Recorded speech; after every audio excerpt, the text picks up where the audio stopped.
Quando analisamos alguns dos versículos mais repetidos no meio cristão, percebemos que muitos deles foram alterados não por má fé, mas por costume, tradição oral ou até por frases de impacto que se espalharam ao longo dos anos. No entanto, para um cristão adulto, maduro e comprometido com a verdade bíblica, é indispensável compreender que pequenas mudanças no texto podem gerar enormes distorções no significado original. Por isso, neste primeiro capítulo, vamos observar 3 passagens muito conhecidas: Mateus capítulo 19, João capítulo 10, primeira carta de Pedro capítulo 4. Cada uma delas demonstra como uma única palavra mal posicionada pode transformar a doutrina, criar expectativas irreais e até alimentar ideias equivocadas dentro da igreja.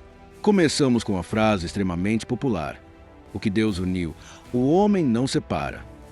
Embora seja frequentemente usada em cerimônias de casamento e aconselhamentos conjugais, não é isso que o texto diz. Em Mateus capítulo 19, versículo 6, Jesus afirma: "De modo que já não são mais dois, porém uma só carne. Portanto, que ninguém separe o que Deus ajuntou." Perceba a diferença. Jesus não está dizendo que ninguém consegue separar. Ele está ordenando que ninguém faça isso. É uma exortação moral, não uma descrição de impossibilidade. Quando repetimos o versículo errado, criamos a falsa ideia de que o divórcio seria impossível em termos práticos, quando na verdade Jesus denuncia exatamente a responsabilidade humana. Em seguida, analisamos outra frase famosa: "O diabo veio para roubar, matar e destruir." Embora seja verdade que Satanás é maligno, astuto e destruidor, essa frase não aparece na Bíblia dessa forma. Em João capítulo 10, versículo 10, o texto inspirado afirma: "O ladrão vem somente para roubar, matar e destruir. Eu vim para que tenham vida e a tenham em abundância." Dentro do contexto, o ladrão são os falsos mestres, os líderes espirituais desonestos, os mercenários que se infiltram entre o povo de Deus. Ao alterar o sujeito da frase, acabamos tirando do texto um alerta extremamente atual. Não é apenas o inimigo espiritual que ameaça o rebanho, mas também aqueles que usam o nome de Deus para explorar, manipular ou enganar. E por fim, outro versículo amplamente repetido: "O amor encobre multidão de pecados." Observe novamente, a versão popularizada transmite a ideia de esconder, ocultar, fingir que não vê. Mas em 1 Pedro capítulo 4, versículo 8, o texto diz: "O amor cobre a multidão de pecados." Cobre, no sentido de perdoar, restaurar, reconciliar. O amor não vai o pecado para debaixo do tapete, ele supera através do perdão. É um princípio profundamente importante para cristãos mais velhos, que já enfrentaram conflitos familiares, amizades desfeitas, falhas próprias e alheias, e sabem como o perdão é difícil, mas libertador. Perceba como 3 pequenas correções já mudam completamente a forma como compreendemos casamento, liderança espiritual e convivência cristã. No próximo capítulo, vamos aprofundar ainda mais essa análise, observando versículos relacionados à vida prática e emocional do cristão. À medida que avançamos neste estudo, percebemos que muitos versículos repetidos de forma equivocada acabam mudando a espiritualidade do cristão comum, especialmente daqueles que cresceram ouvindo pregações tradicionais, conselhos de familiares mais velhos ou frases prontas que parecem bíblicas, mas não são.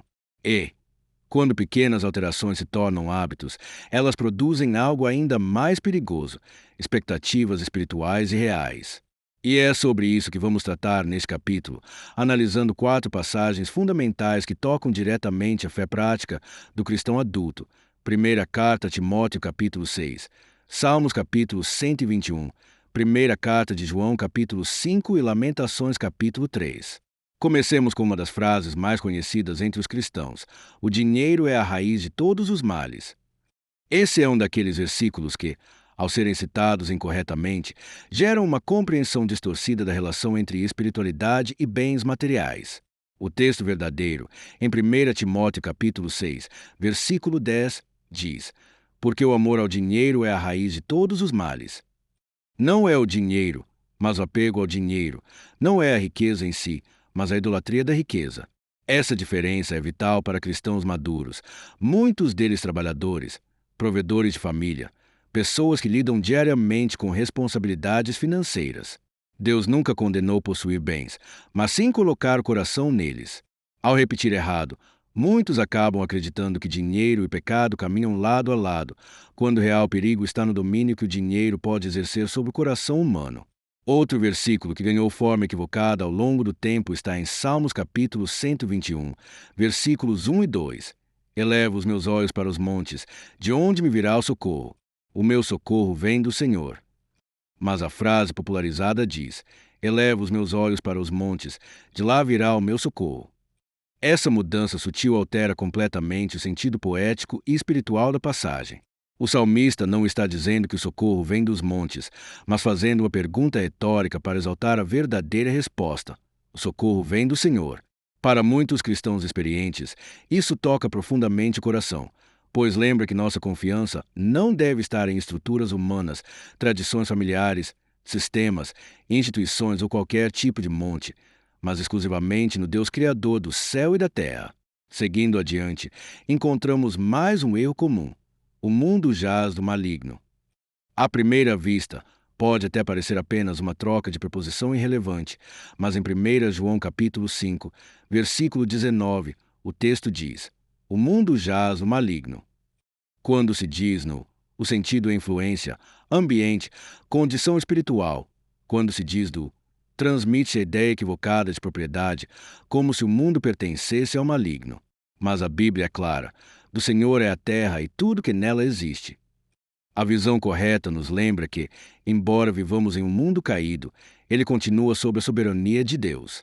Isso é essencial para cristãos mais velhos que já viram o mal avançar no tempo presente, muitas vezes. Sentiram o peso da injustiça, da violência e da instabilidade social. E, por fim, chegamos a uma das expressões mais usadas nos cultos e nos devocionais matinais. A palavra de Deus se renova a cada manhã. Embora seja espiritualmente bonita, essa frase não existe na Bíblia. O que se renova a cada manhã, segundo Lamentações capítulo 3, versículos 22 e 23, são as misericórdias do Senhor. A palavra é eterna, imutável, firme, não muda, não se adapta, não se reinventa. O que muda são os nossos olhos, o nosso momento, a nossa dor, a nossa maturidade. As misericórdias se renovam para nos sustentar diariamente, mas a palavra permanece a mesma. Cristãos adultos entendem essa verdade com profundidade. Não é a Bíblia que muda, somos nós que mudamos ao longo da vida, e por isso percebemos novas aplicações. Essas distorções, quando corrigidas, nos devolvem a compreensão equilibrada da fé e evitam que cristãos experientes criem expectativas enganosas sobre riqueza, proteção, espiritualidade e esperança. No próximo capítulo, vamos para a parte mais forte deste vídeo, versículos usados para construir doutrinas inteiras, mas que, lidos corretamente, revelam outra verdade. Chegamos ao capítulo mais profundo deste vídeo, aquele que muitas vezes desconstrói convicções que carregamos por anos sem perceber. Aqui estão os versículos que, além de serem citados de forma equivocada, acabaram moldando, e até distorcendo, doutrinas inteiras dentro do cristianismo contemporâneo.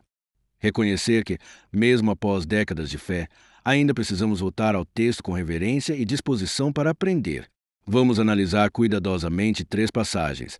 Segunda Carta aos Coríntios, capítulo 3, Evangelho de Mateus, capítulo 6, Primeira Carta aos Coríntios, capítulo 10.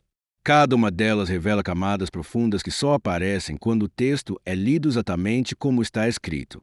Comecemos com a frase que muitos repetem em cultos de celebração: Nós andamos de glória em glória e de vitória em vitória. A verdade é que essa segunda parte não existe na Bíblia. Em 2 Coríntios capítulo 3, versículo 18, o texto inspirado afirma: Mas todos nós, com o rosto descoberto, refletindo como um espelho a glória do Senhor, somos transformados de glória em glória, na mesma imagem, como pelo Espírito do Senhor.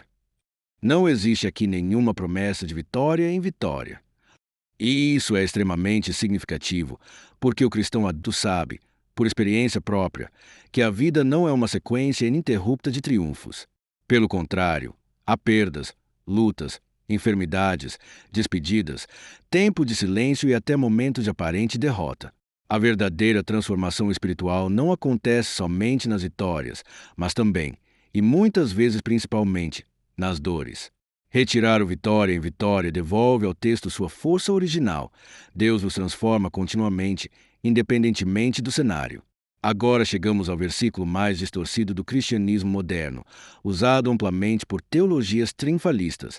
Buscai primeiro o reino de Deus e todas as coisas vos serão acrescentadas. Em Mateus capítulo 6, versículo 33, o texto bíblico diz: Mas buscai primeiro o reino de Deus e a sua justiça, e todas estas coisas vos serão acrescentadas. Note com atenção, não são todas as coisas, mas estas coisas, aquelas mencionadas nos versículos anteriores: comida, bebida e vestuário, o básico, o necessário, o sustento cotidiano. Ao trocar estas por todas, criamos a expectativa de que Deus acrescentaria qualquer coisa que o coração desejasse: carro, casa, bens, conforto, sonhos materiais. Só que Jesus nunca prometeu isso. Ele prometeu sustento e sustentação diária, especialmente para cristãos adultos que carregam responsabilidades familiares, pressões emocionais, preocupações financeiras. Entender corretamente esse texto é libertador. Deus não se comprometeu com luxo, mas com providência. Por fim, chegamos ao versículo que, talvez, seja o mais usado em aconselhamentos, ainda que citado de forma completamente equivocada. Deus não dá lutas maiores do que podemos suportar. Não existe essa frase na Bíblia.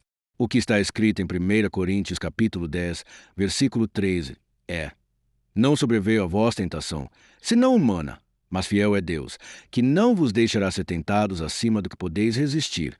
Antes, com a tentação, dará também o escape, para que a possais suportar.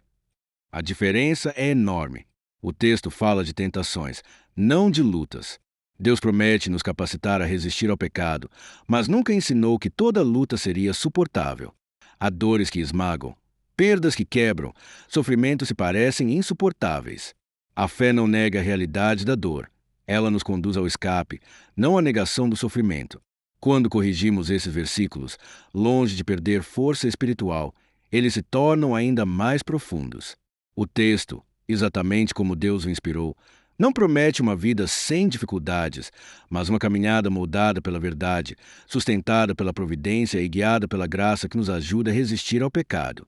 Independente da fase da vida, volte às Escrituras com seriedade, atenção e devoção. Ler corretamente não é apenas uma questão de precisão bíblica, mas de maturidade espiritual.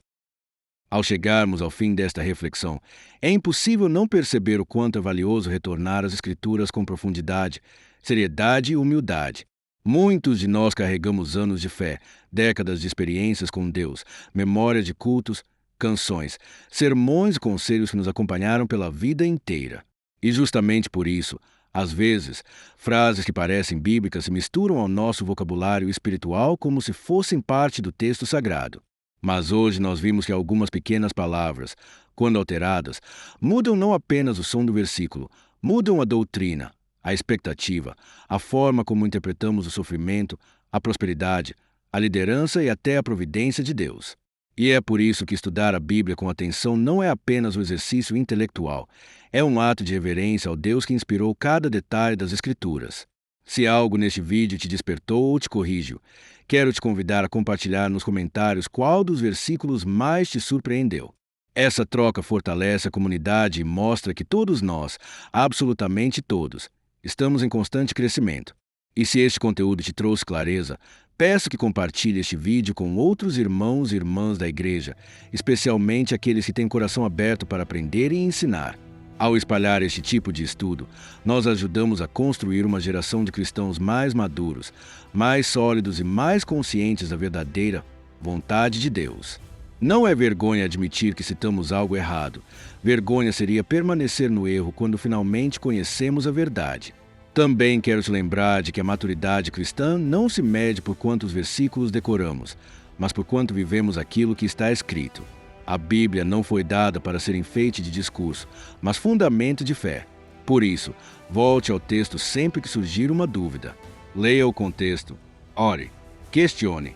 Permita que o Espírito Santo esclareça o que precisa ser esclarecido e transforme aquilo que precisa ser transformado.